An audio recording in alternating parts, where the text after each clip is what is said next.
Hi, hello everyone. Welcome to my channel Srishti Tutorial for Maths. Karnataka board SSLC ಎಕ್ಸಾಮಿನ 2025-26ರ model question paper 2 Kannada ಮೀಡಿಯಂನಲ್ಲಿ ಬರುವಂತಹ 3 ಅಂಕದ question ಅನ್ನ ಇವತ್ತು ನಿಮ್ಮ ಜೊತೆ ಡಿಸ್ಕಷನ್ ಮಾಡ್ತಾ ಇದ್ದೀನಿ.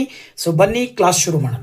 ಓಕೆ, ಪೇಪರ್ 2ರ ಕನ್ನಡ ಮೀಡಿಯಂ ಅಲ್ಲಿ ಬರುವಂತಹ 3 ಅಂಕದ ಮೊದಲ 25ರಿಂದ 28ರವರೆಗೂ ಇರುವಂತಹ ಕ್ವಶನ್ಸ್ ಅನ್ನ ಹಿಂದಿನ ವಿಡಿಯೋದಲ್ಲಿ ನಿಮ್ ಜೊತೆ ಡಿಸ್ಕಷನ್ ಮಾಡಿದ್ದೀನಿ.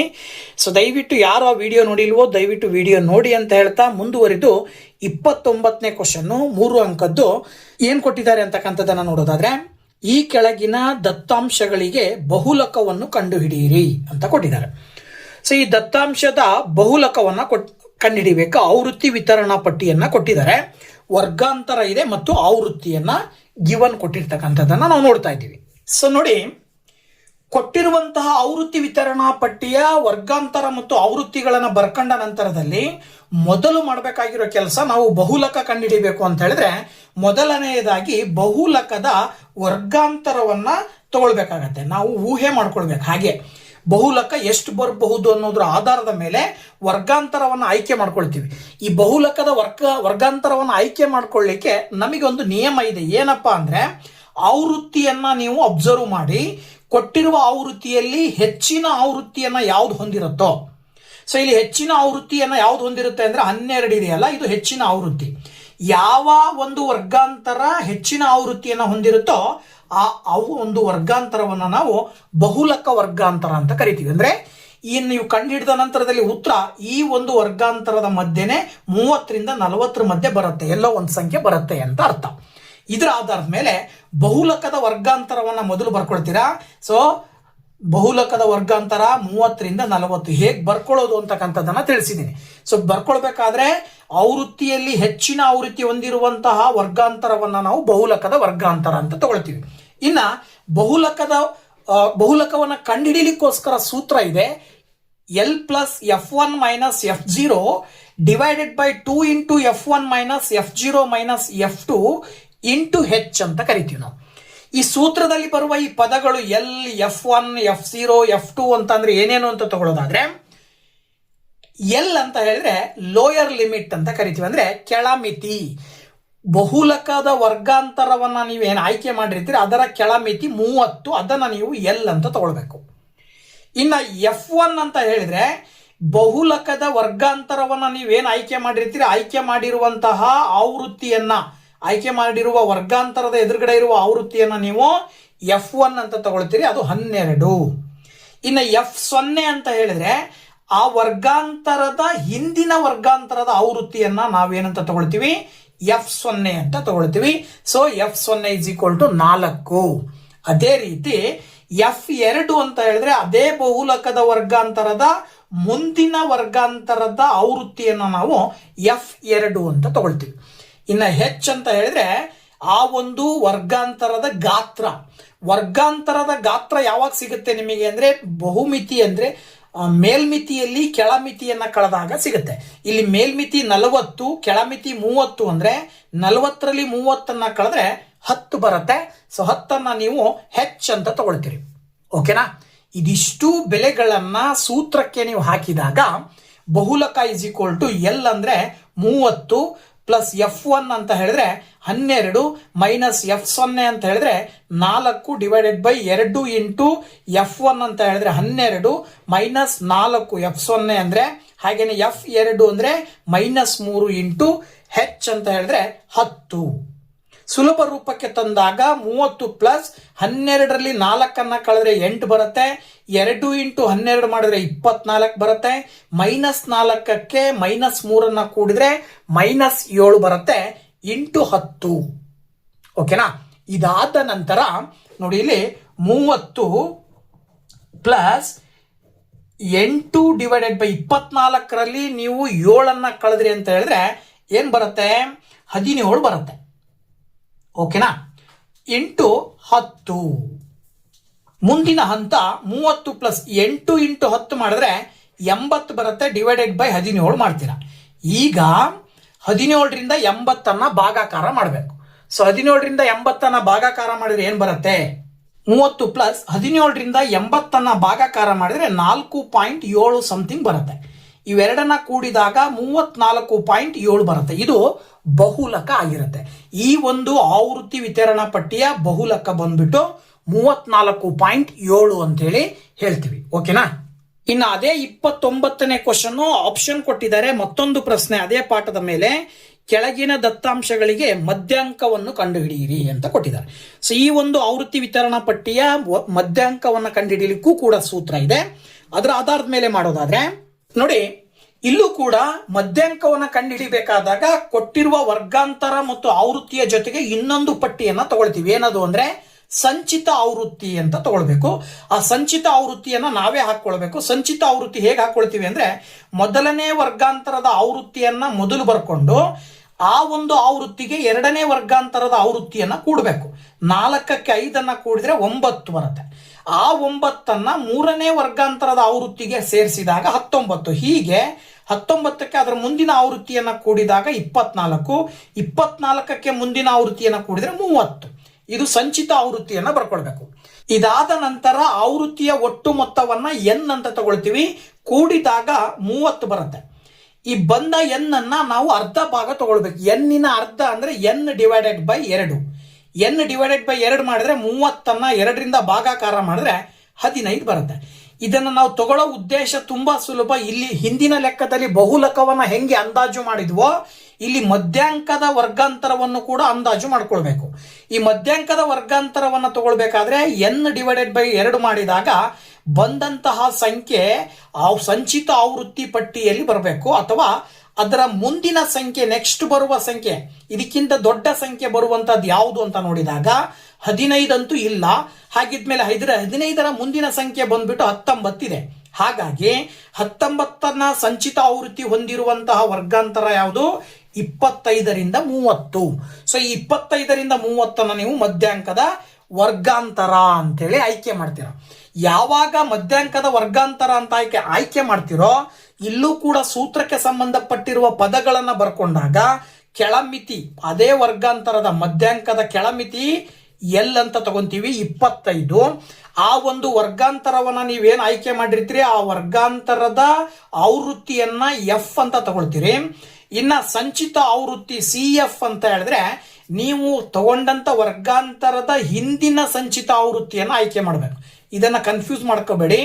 ನೀವೇನ್ ಮಾಡ್ತೀರಾ ಅಂದ್ರೆ, ಕೊಟ್ಟಿರುವ ಸೂತ್ರ ಸಿ ಎಫ್ ಅಂತಿರೋದು, ಸೂತ್ರದಲ್ಲಿ ಸಿ ಎಫ್ ಇದೆ ಅಂದ ತಕ್ಷಣನೇ ಆಯ್ಕೆ ಮಾಡ್ಕೊಂಡಿರುವ ಮಧ್ಯಾಂಕದ ವರ್ಗಾಂತರದ ಎದುರುಗಡೆ ಇರುವ ಆವೃತ್ತಿಯನ್ನ ಬರೆದು ಬಿಡ್ತೀರಿ. ಸಂಚಿತ ಆವೃತ್ತಿಯ ಹಿಂದಿನ ಸಂಚಿತ ಆವೃತ್ತಿಯನ್ನ ಬರ್ಕೊಳ್ಬೇಕಾಗತ್ತೆ. ಹಾಗಾಗಿ 9 ಬರುತ್ತೆ. ಹಾಗೇನೆ ನೀವು ಗಾತ್ರವನ್ನ ಬರಿಬೇಕಾದಾಗ ಹೆಚ್ಚನ್ನ ನೀವು ಮೇಲ್ಮಿತಿಯಲ್ಲಿ ಕೆಳಮಿತಿಯನ್ನ ಕಳಿತೀರಾ. 30ರಲ್ಲಿ 25 ಕಳೆದ್ರೆ 5 ಬರುತ್ತೆ. ಈಗ ಮಧ್ಯಾಂಕದ ಸೂತ್ರ L plus n/2 minus C F divided by F into H. ಈ ಬೆಲೆಗಳನ್ನ ಇಲ್ಲಿ ಹಾಕಿದಾಗ 25 ಪ್ಲಸ್ n/2 ಮಾಡಿದಾಗ 15 ಬಂದಿದೆ. 15 ಮೈನಸ್ ಸಂಚಿತ ಆವೃತ್ತಿ ಬಂದು 9 ಡಿವೈಡೆಡ್ ಬೈ ಆವೃತ್ತಿ ಬಂದ್ಬಿಟ್ಟು 10 ಇಂಟು 5. ಸೊ ನೋಡಿ, 15ರಲ್ಲಿ 9 ಕಳೆದ್ರೆ 6 ಬರುತ್ತೆ. ಇಂಟು 5 ಮಾಡ್ತೀರಾ. ಅಲ್ಲಿಗೆ ಈ 25 ಹಾಗೆ ಬರ್ಕೊಂಡು 5 6ಲೆ 30 ಬರುತ್ತೆ. 10ರಿಂದ ಭಾಗಾಕಾರ ಮಾಡಿದ್ರೆ 3 ಬರುತ್ತೆ. ಸೊ 25ಕ್ಕೆ 3 ಕೂಡಿದ್ರೆ 28 ಬರುತ್ತೆ. ಈ 28 ಅನ್ನುವಂತಹದ್ದು ಈ ಒಂದು ಆವೃತ್ತಿ ವಿತರಣಾ ಪಟ್ಟಿಯ ಮಧ್ಯಾಂಕ ಅಂತ ಹೇಳಿ ಸುಲಭವಾಗಿ ಹೇಳಬಹುದು. ಓಕೆ, 3 ಅಂಕದ ಕ್ವಶನ್ ನಲ್ಲಿ 30ನೇ ಪ್ರಶ್ನೆ ಬಂದ್ಬಿಟ್ಟು ಬಹುಪದೋಕ್ತಿಗೆ ಸಂಬಂಧಪಟ್ಟಿದ್ದು ಕೊಟ್ಟಿದ್ದಾರೆ. P of X is equal to 2x² minus n2x plus k plus 1. ಈ ಬಹುಪದೋಕ್ತಿಯ ಒಂದು ಶೂನ್ಯತೆಯು ಇನ್ನೊಂದು ಶೂನ್ಯತೆಯ 7ರಷ್ಟು ಇದ್ದಾಗ k ಯ ಬೆಲೆಯನ್ನು ಕಂಡುಹಿಡಿಯಿರಿ ಅಂತ ಕೊಟ್ಟಿದ್ದಾರೆ. ಸೊ ಇದನ್ನ ಹೇಗೆ ಮಾಡಬಹುದು ಅನ್ನೋದನ್ನ ನೋಡೋದಾದ್ರೆ, ಸೊ ನೋಡಿ, ಕೊಟ್ಟಿರುವ ಬಹುಪದೋಕ್ತಿ P of X is equal to 2x² minus n2x plus k plus 1 ಈ ರೂಪದಲ್ಲಿದೆ.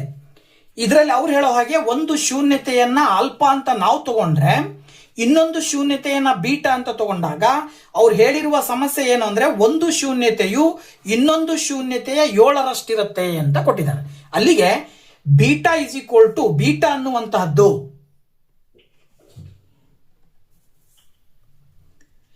ಅಲ್ಲಿಗೆ ಬೀಟಾ ಅನ್ನುವಂತಹದ್ದು ಏನಾಗಿರುತ್ತೆ, ಆಲ್ಫಾದ 7ರಷ್ಟಿರುತ್ತೆ ಅಂತ ತಗೊಂಡ್ರೆ, ಒಂದು ವರ್ಗ ಸಮೀಕರಣದ ಪ್ರಕಾರ ಮೂಲ ವರ್ಗ ಸಮೀಕರಣ ಏನಿದೆ, ax² + bx + c = 0 ತಗೊಂಡಾಗ ಇದರಲ್ಲಿ ನಾವು ಶೂನ್ಯತೆಗಳ ಮೊತ್ತ ಮತ್ತು ಶೂನ್ಯತೆಗಳ ಗುಣಲಬ್ಧವನ್ನ ತಗೊಳ್ತೀವಿ. ಶೂನ್ಯತೆಗಳ ಮೊತ್ತ ಬಂದ್ಬಿಟ್ಟು ಆಲ್ಫಾ ಪ್ಲಸ್ ಬೀಟಾ ಅಂತ ತಗೊಳ್ತೀವಿ. ಶೂನ್ಯತೆಗಳ ಗುಣಲಬ್ಧವನ್ನ ಆಲ್ಫಾ ಇಂಟು ಬೀಟಾ ಅಂತ ತಗೋತೀವಿ. ಇದಕ್ಕೆ ಸೂತ್ರವನ್ನ ತಗೊಂಡಾಗ ಕೊಟ್ಟಿರುವಂತಹ ಸಮೀಕರಣದಲ್ಲಿ ಎ ಬಿ ಸಿ ಗಳನ್ನ ತಗೊಂಡ್ರೆ ಎ ಇರುವ ಜಾಗದಲ್ಲಿ 2 ಬರುತ್ತೆ, ಬಿ ನ ಜಾಗದಲ್ಲಿ -8 ಬರುತ್ತೆ, ಸಿ ನ ಜಾಗದಲ್ಲಿ k+1. ಈಗ ಆಲ್ಫಾ ಪ್ಲಸ್ ಬೀಟಾದ ಸೂತ್ರ -b/a. ಇದ್ರ ಪ್ರಕಾರ -b ಅಂತ ಹೇಳಿದ್ರೆ -8 ಡಿವೈಡೆಡ್ ಬೈ a ಅಂತ ಹೇಳಿದ್ರೆ 2. ಅಲ್ಲಿಗೆ ಆಲ್ಫಾ ಪ್ಲಸ್ ಬೀಟಾ = -× ಪ್ಲಸ್ ಆಗತ್ತೆ. 2 1 2 4 8 ಅಂತ ತಗೊಳ್ಬಹುದು. ಇದಾದ ನಂತರ ನಾವು ತಗೊಂಡಿದ್ವಲ್ವಾ, ಅವ್ರು ಹೇಳಿರೋ ಪ್ರಕಾರ ಬೀಟಾವನ್ನ ನಾವು 7 ಇಂಟು ಆಲ್ಫಾ ಅಂತ ತಗೊಂಡ್ರೆ, ಬೀಟಾ ಇರುವ ಜಾಗದಲ್ಲಿ 7 ಇಂಟು ಆಲ್ಫಾ ಅಂತ ತಗೊಂಡ್ರೆ 7 ಆಲ್ಫಾ ಪ್ಲಸ್ ಆಲ್ಫಾ ಅಂದ್ರೆ 8 ಆಲ್ಫಾ ಬರುತ್ತೆ. ಈ 8ಅನ್ನ ಈಕ್ವಲಿಂದ ಆ ಕಡೆ ತಗೊಂಡು ಬಂದಾಗ ಡಿವೈಡೆಡ್ ಬೈ 8 ಆಗುತ್ತೆ. 4ರಿಂದ ನೀವು 8ಅನ್ನ ಭಾಗಾಕಾರ ಮಾಡಿದ್ರೆ ಆಲ್ಫಾದ ಬೆಲೆ 2ನೇ 1 ಬಂತು. ಆಲ್ಫಾದ ಬೆಲೆ ಏನ್ ಬರ್ತಾ ಇದೆ, 2ನೇ 1. ಇದಾದ ನಂತರ ಬೀಟಾದ ಬೆಲೆ ಕಂಡುಹಿಡ್ಕೊಳ್ಬೇಕು ಅಂದ್ರೆ ಬೀಟಾ = 7 ಇಂಟು ಆಲ್ಫಾಗೆ ಆಲ್ಫಾದ ಬೆಲೆಯನ್ನು ಹಾಕಿದ್ರಿ ಅಂದ್ರೆ ಬೀಟಾದ ಬೆಲೆ 7 1 7 ಡಿವೈಡೆಡ್ ಬೈ 2 ಬರುತ್ತೆ. ಆಲ್ಫಾ ಬಂದು 2ನೇ 1, ಬೀಟಾದ ಬೆಲೆ ಬಂದು 2ನೇ 7. ಇದರ ಆಧಾರದ ಮೇಲೆ ಶೂನ್ಯತೆಗಳ ಗುಣಲಬ್ಧದ ಸೂತ್ರ c/a.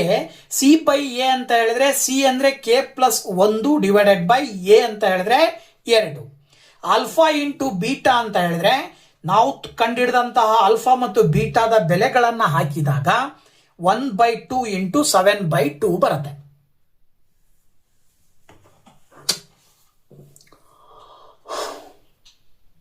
One by two into 7/2 ಬರ್ತಾ ಇದೆ. ಅದನ್ನ ನೀವು ಗುಣಾಕಾರ ಮಾಡಿದ್ರೆ 1 7 7 2 2 4 = k+1 divided by 2 k+1 divided by 2 ಅಂತ ತಗೊಳ್ತೀರಾ. ಆಗ ನೋಡಿ, ವ್ಯಕ್ರಮ ವಿಧಾನದಲ್ಲಿ ಗುಣಾಕಾರ ಮಾಡಿದಾಗ 4 ಇಂಟು k+1 = 7 ಇಂಟು 2 ಮಾಡಿದ್ರೆ 14 ಬರುತ್ತೆ.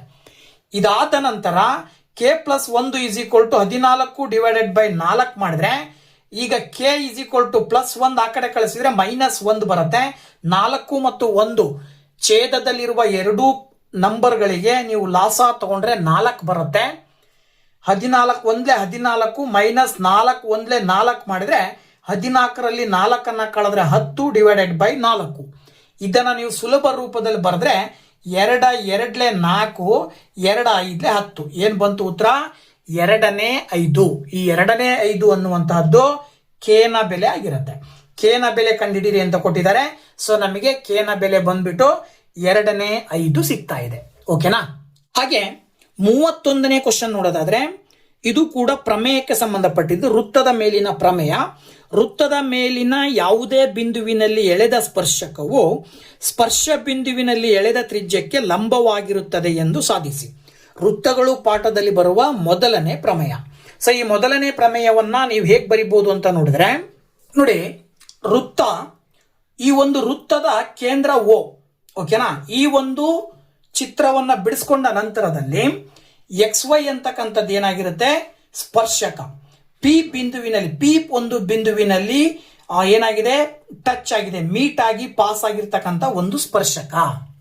ಅದನ್ನೇ ದತ್ತ ಬರ್ಕೊಳ್ಬೇಕು. ಚಿತ್ರ ಬಿಡಿಸ್ಕೊಂಡ ನಂತರ ದತ್ತ O ಕೇಂದ್ರವುಳ್ಳ ವೃತ್ತದಲ್ಲಿ ಪಿ ಬಿಂದುವಿನಲ್ಲಿ ಎಳೆದ ಸ್ಪರ್ಶಕ XY. OPಯು ವೃತ್ತದ ತ್ರಿಜ್ಯ. ಇದು ದತ್ತ. ನೀವು ಸಾಧನೆ ಏನ್ ಮಾಡ್ಬೇಕಪ್ಪ ಅಂತ ಹೇಳಿದ್ರೆ, XY ಅಂತಕ್ಕಂಥ ಒಂದು ಸ್ಪರ್ಶಕವು OP ಎನ್ನುವಂತ ತ್ರಿಜ್ಯಕ್ಕೆ ಲಂಬವಾಗಿರುತ್ತದೆ. ಅಂದ್ರೆ OP ಲಂಬ XY ಅನ್ನೋದನ್ನ ಸಾಧನೆ ಮಾಡಬೇಕು. ಇದಕ್ಕೆ ನೀವು ಒಂದು ರಚನೆಯನ್ನ ಮಾಡ್ಕೊಳ್ಬೇಕು. ಏನಪ್ಪ ಮಾಡಬೇಕು ಅಂತ ಹೇಳಿದ್ರೆ, ಈ ಒಂದು XY ನಲ್ಲಿ ವೃತ್ತದ ಹೊರಭಾಗದಲ್ಲಿ ಒಂದು ಪಾಯಿಂಟ್ ಅನ್ನ ಮಾರ್ಕ್ ಮಾಡಬೇಕು. ಆ ಪಾಯಿಂಟ್ ಅನ್ನ ಮಾರ್ಕ್ ಮಾಡಿ ಪಾಯಿಂಟ್ಗೆ ನೀವು ಏನಂತ ಹೆಸರು ಕೊಡಬೇಕು ಅಂತ ಹೇಳಿದ್ರೆ Q ಅನ್ನುವಂತ ಹೆಸರನ್ನ ಕೊಟ್ಟು ಓ ಮತ್ತೆ ಕ್ಯೂ ಅನ್ನ ಸೇರಿಸ್ಬೇಕು ಈ ರೀತಿ. ಓಕೆನಾ? ಇದು ರಚನೆ. ಸ್ಪರ್ಶಕ ಎಕ್ಸ್ ವೈ ರೇಖೆಯ ಮೇಲೆ ಪಿ ಬಿಂದುವನ್ನು ಹೊರತುಪಡಿಸಿ ಇನ್ನೊಂದು ಬಿಂದು ಕ್ಯೂ ಗುರುತಿಸಿ ಓ ಕ್ಯೂ ಸೇರಿಸಿ ಅಂತೇಳಿ ಇದನ್ನು ನಾವು ರಚನೆ ಮಾಡ್ಕೊಳ್ತೀವಿ. ಇದರ ರಚನೆಯ ನಂತರದಲ್ಲಿ ನಾವು ಸಾಧನೆಯನ್ನ ಮಾಡ್ಬೇಕಂತ ಹೇಳಿದ್ರೆ ಒಂದೇ ಒಂದು ಪಾಯಿಂಟ್ ಬರುತ್ತೆ. ಏನಪ್ಪ ಪಾಯಿಂಟ್ ಅಂತ ಹೇಳಿದ್ರೆ ವೆರಿ ಸಿಂಪಲ್. ಈ ಒಂದು ತ್ರಿಭುಜವನ್ನ ನೋಡಿದಾಗ ಈ ಒಂದು ವೃತ್ತದಲ್ಲಿ ಒ ಪಿ ಅನ್ನುವಂಥ ತ್ರಿಜ್ಯ, ಇದರ ನಂತರದಲ್ಲಿ ಈ ಎಕ್ಸ್ ವೈ ಅನ್ನುವಂಥ ಸರಳ ರೇಖೆಗೆ ಒ ಪಿ ಅಂತಕ್ಕಂಥದ್ದು ಮತ್ತೆ ಓ ಕ್ಯೂ ಅನ್ನುವಂಥ ಎರಡು ಗೆರೆಗಳನ್ನ ನೋಡಿದಾಗ ಇವೆರಡರಲ್ಲಿ ಚಿಕ್ಕ ಗೆರೆ ಒ ಪಿ. ಓಕೆನಾ? ಹಾಗೇನೆ ದೊಡ್ಡ ಗೆರೆ ಯಾವುದು? O Q. ಓಕೆ, ಸೊ ಈ ಒ ಪಿ ಮತ್ತೆ ಓ ಕ್ಯೂ ನಲ್ಲಿ ಚಿಕ್ಕ ಗೆರೆ ಒ ಪಿ ಏನಾಗಿರುತ್ತೆ? ಲಂಬವಾಗಿರುತ್ತೆ. ಇಲ್ಲಿ ನೀವು ನೋಡಿದಾಗ ಎಕ್ಸ್ ವೈ ರೇಖೆಯ ಹೊರಭಾಗದಿಂದ ನೀವು ರೇಖೆಗಳನ್ನು ಹೆಂಗೆ ಎಳಿತಾ ಎಳಿತಾ ಎಳಿತಾ ಬಂದ್ರೆ ಓ ಕ್ಯೂನ ನೆಕ್ಸ್ಟ್ ಇಲ್ಲೊಂದು ಪಾಯಿಂಟ್ ಮಾರ್ಕ್ ಮಾಡಿ ಇಲ್ಲಿಗೊಂದು ಗೆರೆ ಎಳೆದ್ರೆ ಅದು ಓ ಕ್ಯೂಗಿಂತ ಚಿಕ್ಕದಾಗಿರುತ್ತೆ. ಹಿಂಗೆ ಎಳಿತಾ ಎಳಿತಾ ಎಳಿತಾ ಬಂದಾಗ ಅತಿ ಚಿಕ್ಕ ಗೆರೆ ಯಾವ್ದಿರುತ್ತೋ ಅದು ಈ ಎಕ್ಸ್ ವೈ ಎನ್ನುವ ಸರಳ ರೇಖೆಗೆ ಲಂಬವಾಗಿರುತ್ತೆ ಅಂತೇಳಿ ಒಂದು ನಿಯಮ ಹೇಳುತ್ತೆ. ಅದರ ಆಧಾರದ ಮೇಲೆ ನೀವು ಒ ಪಿ ಎನ್ನುವಂಥದ್ದು ಲಂಬ ಎಕ್ಸ್ ವೈಗೆ ಅಂತ ಹೇಳ್ತೀರಾ. ಅದನ್ನೇ ಇಲ್ಲಿ ಕೊಟ್ಟಿರೋದು. ಕ್ಯೂ ಬಿಂದುವು ವೃತ್ತದ ಹೊರಗಿದೆ, ಆದ್ದರಿಂದ ಒ ಕ್ಯೂ ಅಂತರವು ಒ ಪಿಗಿಂತ ಹೆಚ್ಚಾಗಿರುತ್ತದೆ. ಅಂದರೆ ಒ ಕ್ಯೂ ದೊಡ್ಡದು ಒ ಪಿಗಿಂತ ಅಂತ ಅರ್ಥ. ಸೊ ಪಿ ಹೊರತುಪಡಿಸಿ ಎಕ್ಸ್ ವೈ ಮೇಲಿನ ಯಾವುದೇ ಎಕ್ಸ್ ವೈ ಮೇಲೆ ಈಗ ನಾನು ಹೇಳಿದಾಗೆ ಇಲ್ಲಿ ಪಾಯಿಂಟ್ಗಳನ್ನ ಮಾರ್ಕ್ ಮಾಡಿ ಯಾವುದೇ ಪಾಯಿಂಟಿಗೆ ಗೆರೆ ಎಳೆದ್ರೆ ಅವೆಲ್ಲವುಗಳು ಕೂಡ ಒ ಪಿಗಿಂತ ದೊಡ್ಡದಾಗಿರ್ತಾವೆ. ಹಾಗಾಗಿ ಅತಿ ಚಿಕ್ಕ ಗೆರೆ ಒ ಪಿಯು ಎಕ್ಸ್ ವೈಗೆ ಲಂಬವಾಗಿರುತ್ತೆ ಅಂತ ಅರ್ಥ. ಓಕೆನಾ? ರೇಖೆಯ ಹೊರಗಿನ ಒಂದು ಬಿಂದುವಿನಿಂದ ರೇಖೆಗೆ ಇರುವ ಅತಿ ಚಿಕ್ಕ ಅಂತರವು ಯಾವಾಗಲೂ ಲಂಬವಾಗಿರುತ್ತದೆ ಎಂಬ ಕಾರಣದಿಂದಾಗಿ ಒ ಪಿ ಲಂಬ ಎಕ್ಸ್ ವೈ ಅಂತೇಳಿ ನಾವು ಬರೀಬಹುದು. ಓಕೆನಾ? ಇನ್ನ 32ನೇ ಪ್ರಶ್ನೆ ತ್ರಿಕೋನಮಿತಿಗೆ ಸಂಬಂಧಪಟ್ಟಿದ್ದು. Square root of 1 plus sine A divided by 1 minus sine A is equal to secant A plus tan A ಎಂದು ಸಾಧಿಸಿ. ಇನ್ನೂ ಒಂದಿದೆ. ಸೊ ಈಗ ಮೊದಲನೇದಾಗಿ ನೋಡೋದಾದ್ರೆ, ಓಕೆ, ಮೊದಲು ಎಡಭಾಗದಲ್ಲಿ ಇರುವಂತಹದ್ದನ್ನ ತಗೊಂಡ್ರೆ square root of 1 plus sine A divided by 1 minus sine A ಅಂತಿದೆ. ಇಲ್ಲಿ 1 ಮೈನಸ್ ಸೈನ್ ಎ ಇದು ಇಲ್ಲಿ ಕರಣಿ ಇರೋದ್ರಿಂದ ಅಂದ್ರೆ ರೂಟ್ ಇರೋದ್ರಿಂದಾಗಿ ಈ ರೂಟ್ ಅನ್ನ ಕ್ಯಾನ್ಸಲ್ ಮಾಡಬೇಕಾಗಿರೋದ್ರಿಂದ ಅಕರ್ಣಿಕಾರಕ ಅಂತ ಮಾಡ್ತೀವಿ ನಾವು. ಈ ಅಕರ್ಣಿಕಾರಕ ಹೇಗೆ ಅಂದ್ರೆ ಛೇದದಲ್ಲಿರುವ ಪದವನ್ನ ಮೈನಸ್ ಇದ್ರೆ ಪ್ಲಸ್ ಮಾಡಿ ಇಂಟು ಅಂಶ ಮತ್ತು ಛೇದಗಳೆರಡಕ್ಕೂ ಕೂಡ ಗುಣಾಕಾರ ಮಾಡ್ತೀವಿ. ಅದರ ಆಧಾರದ ಮೇಲೆ square root of 1 plus sine A divided by 1 minus sine A into ಇದೇ ಪದವನ್ನ ಪ್ಲಸ್ ಹಾಕಿ ಬರೆದಾಗ 1 plus sine A by 1 plus sine A ಆಗುತ್ತೆ. ಮೇಲ್ಗಡೆ ಎರಡು ಕಡೆ 1 ಪ್ಲಸ್ ಸೈನ್ ಎ ಮಧ್ಯೆ ಇಂಟು ಇರೋದ್ರಿಂದ 1 plus sine A whole square ಅಂತ ಬರೀಬಹುದು. ಇಲ್ಲಿ A plus B into A minus B formula ಇರೋದ್ರಿಂದ A square minus B square ರೂಪದಲ್ಲಿ ಬರೆದ್ರೆ 1 ಮೈನಸ್ ಸೈನ್ ಸ್ಕ್ವೇರ್ ಎ ಅಂತ ಬರೀತೀರ. ಈಗ 1 ಮೈನಸ್ ಸೈನ್ ಸ್ಕ್ವೇರ್ ಎ ಅಂತ ಹೇಳಿದ್ರೆ ಸೂತ್ರಗಳು ಬರ್ತಾವೆ, ಐಡೆಂಟಿಟಿ ಬರ್ತಾವೆ ತ್ರಿಕೋನಮಿತಿಯಲ್ಲಿ. ಅದರಲ್ಲಿರುವ ಮೊದಲನೇ ಐಡೆಂಟಿಟಿಯ ಆಧಾರದ ಮೇಲೆ 1 ಮೈನಸ್ ಸೈನ್ ಸ್ಕ್ವೇರ್ ಎನ ಕಾಸ್ ಸ್ಕ್ವೇರ್ ಎ ಅಂತ ಬರೀಬಹುದು. ಅಲ್ಲಿಗೆ ಸ್ವಲ್ಪ ಅಬ್ಸರ್ವ್ ಮಾಡಿದ್ರೆ ಇಲ್ಲೂ ಸ್ಕ್ವೇರ್ ಇದೆ, ಇಲ್ಲೂ ಸ್ಕ್ವೇರ್ ಇದೆ, ಇಲ್ಲಿ ರೂಟ್ ಇದೆ. ಈ ಎರಡು ವರ್ಗಗಳು ಮತ್ತು ಈ ರೂಟ್ ಕ್ಯಾನ್ಸಲ್ ಆಗುತ್ತೆ. ಕೊನೆಗೆ ಇಲ್ಲಿ ಉಳಿಯೋದು 1 ಪ್ಲಸ್ ಸೈನ್ ಎ ಮೇಲ್ಗಡೆ ಅಂಶದಲ್ಲಿ ಉಳಿದ್ರೆ ಕೆಳಗಡೆ ಛೇದದಲ್ಲಿ ಕಾಸ್ ಎ ಮಾತ್ರ ಉಳ್ಕೊಳ್ಳುತ್ತೆ. ಸೊ ಇವೆರಡನ್ನ ಸ್ಪ್ಲಿಟ್ ಮಾಡಿ ಮಧ್ಯೆ ಪ್ಲಸ್ ಇರೋದ್ರಿಂದ ಎರಡು ಪದಗಳ ರೂಪದಲ್ಲಿ ಬರೆದ್ರೆ 1 divided by cos A plus sine A divided by cos A ಆಗುತ್ತೆ. ಸೊ ನಮಗೆ ಗೊತ್ತಿರುವಂತಹದ್ದು ಏನಪ್ಪಾ ಅಂತ ಹೇಳಿದ್ರೆ 1 ಡಿವೈಡೆಡ್ ಬೈ ಕಾಸ್ ಎ ಅಂತ ಹೇಳಿದ್ರೆ ಸೀಕೆಂಟ್ ಎ ಅಂತ ಕರಿತೀವಿ, sine A by cos A ಅಂತ ಹೇಳಿದ್ರೆ ಟ್ಯಾನ್ ಎ ಅಂತ ಕರಿತೀವಿ. ಅಲ್ಲಿಗೆ ಏನಾಯ್ತು, ಎಡಭಾಗ ಮತ್ತು ಬಲಭಾಗ ಎರಡೂ ಕೂಡ ಸಮ ಬರ್ತಾ ಇದೆ ಅವ್ರು ಹೇಳಿದ ಹಾಗೆ. ಹಾಗಾಗಿ ನಾವು ಸುಲಭವಾಗಿ ಇದನ್ನ ಸಾಧಿಸಿದ ಹಾಗೆ ಆಯ್ತು. ನೆಕ್ಸ್ಟ್ 32ನೇ ಕ್ವಶನ್ ಅಲ್ಲಿ ಇನ್ನೊಂದು ಆಪ್ಷನ್ ಕ್ವಶನ್ ನೋಡೋದಾದ್ರೆ cosecant A minus sine A into tan A plus cot A is equal to cot A into cosecant A ಎಂದು ಸಾಧಿಸಿ ಅಂತ ಕೊಟ್ಟಿದ್ದಾರೆ. ಸೊ ಇದನ್ನ ಸಾಧನೆ ಮಾಡೋದಾದ್ರೆ ನೋಡಿ, ಇಲ್ಲೂ ಕೂಡ ಎಡಭಾಗ ಕೊಟ್ಟಿರ್ತಕ್ಕಂಥದ್ದು cosecant A minus sine A into tan A plus cot A. ನಮಗೆ ಗೊತ್ತು ಕೊಸಿಕೆಂಟ್ ಎದ ವ್ಯತ್ಕ್ರಮ 1 ಡಿವೈಡೆಡ್ ಬೈ ಸೈನ್ ಎ ಆಗುತ್ತೆ. ಮೈನಸ್ ಸೈನ್ ಎನ ನಾವು ಡಿವೈಡೆಡ್ ಬೈ 1 ಅಂತ ತಗೊಳ್ಬಹುದು. ಟ್ಯಾನ್ ಎನ ಇನ್ನೊಂದು ರೂಪ sine A by cos A plus cot ಎದ ಇನ್ನೊಂದು ರೂಪ cos A by sine A. ಎಲ್ಲವುಗಳನ್ನ ಸೈನ್ ಎ ಮತ್ತು ಕಾಸ್ ಎ ನ ರೂಪದಲ್ಲಿ ಬರ್ಕೊಂಡು ನಂತರ ಸೈನ್ ಎ ಮತ್ತು 1ಕ್ಕೆ ಲಾಸ ತಗೊಂಡ್ರೆ ಸೈನ್ ಎ ಬರುತ್ತೆ. ಅದಾದ ನಂತರ ಈ ಭಿನ್ನ ರಾಶಿಯ ಅಂಶದಿಂದ ಇದರ ಛೇದವನ್ನ ಗುಣಾಕಾರ ಮಾಡ್ತೀರಾ. 1 into 1 1 minus sine A into sine A sine square A.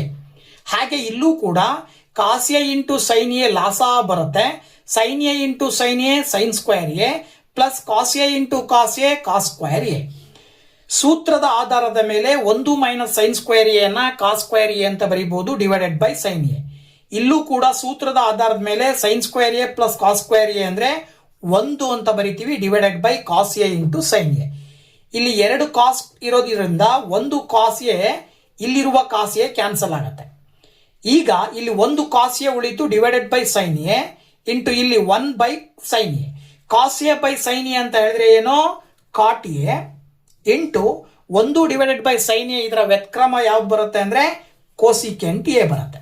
ಅಂದ್ರೆ ಇದರ ಅರ್ಥ ಇದು ನಿಮಗೆ ಕೊಟ್ಟಿರುವ ಬಲಭಾಗದಲ್ಲಿರುವ ಉತ್ತರವಾಗಿದೆ. ಆದ್ದರಿಂದ ಇಲ್ಲೂ ಕೂಡ ನೀವೇನು ಹೇಳ್ಬೋದು, ಈಗ ಎಡಭಾಗ ಇಸ್ ಈಕ್ವಲ್ ಟು ಬಲಭಾಗ ಅಂತೇಳಿ ನೀವು ಸುಲಭವಾಗಿ ಹೇಳ್ತೀರಾ. ಓಕೆ, ಸೊ ಇಲ್ಲಿವರೆಗೂ 3 ಅಂಕದ ಕೆಲವು ಕ್ವಶನ್ ಅನ್ನ ನಿಮ್ ಜೊತೆ ಹಂಚ್ಕೊಂಡಿದ್ದೀನಿ. ಉಳಿದ 3 ಅಂಕದ ಪ್ರಶ್ನೆಗಳ ಜೊತೆಗೆ 4 ಅಂಕದ ಪ್ರಶ್ನೆಗಳನ್ನ ನೆಕ್ಸ್ಟ್ ವಿಡಿಯೋದಲ್ಲಿ ನಿಮ್ ಜೊತೆ ಡಿಸ್ಕಷನ್ ಮಾಡ್ಲಿಕ್ಕೆ ಬರ್ತೀನಿ. ಅಲ್ಲಿ ತನಕ ವೇಟ್ ಮಾಡ್ತಾ ಇರಿ ಅಂತ ಹೇಳ್ತಾ thank you very much. Bye bye.